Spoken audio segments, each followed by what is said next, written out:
అలాగే Telugu film directors association president గారు మరియు డైరెక్టర్ నిర్మాత అయినటువంటి శ్రీ వీరశంకర్ గారు మాట్లాడాల్సిందిగా కోరుతున్నాం. అందరికీ నమస్కారం. తనేంటో దాన్ని ప్రూవ్ చేసుకోవడానికి ప్రొడ్యూసర్గా మారి వాళ్ళ మేనల్నే హీరోగా పెట్టి ఒక ఫ్యామిలీ ప్రొడక్షన్ లాగా చేసి ఇది చూశాక అనిపించింది ఒక మంచి విలన్ వచ్చాడు ఇండస్ట్రీకి అని మురళీ గారిని చూశాక. అలాగే సాయి ప్రణీత్ కూడా చాలా ఎనర్జెటిక్గా ఉన్నాడు, చాలా వెల్ ట్రైన్డ్గా అనిపిస్తూ ఉన్నాడు. సో సాయి ప్రణీత్ కూడా మంచి ఫ్యూచర్ ఉండి మంచి మంచి వేషాలు రావాలని కోరుకుంటున్నాను. అలాగే పుర్వి కదా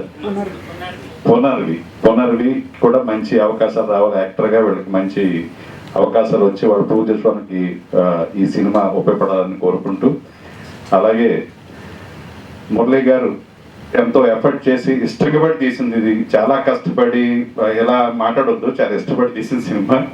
సో ఆ ఇష్టం అంతే ప్లెజర్ తోటి ఈ సినిమాకి వాళ్ళు ఏదైతే ఇన్వెస్ట్ చేశారో వాళ్ళు, లేకపోతే వాళ్ళ టాలెంట్ అందరికీ తెలియాలని తీశారో అది డెఫినెట్గా కమ్యూనికేట్ అయ్యి వాళ్ళు ఏ పర్పస్తో ఈ సినిమా తీశారో డబ్బులు రావాలి, అలాగే మంచి మంచి వేషాలు రావాలి, ఇద్దరికి మామాలు ఇద్దరికి మంచి వేషాలు రావాలని కోరుకుంటూ ఎంటైర్ యూనిట్ అందరికి కూడా అభినందన తెలియజేస్తున్నాం. Thank you.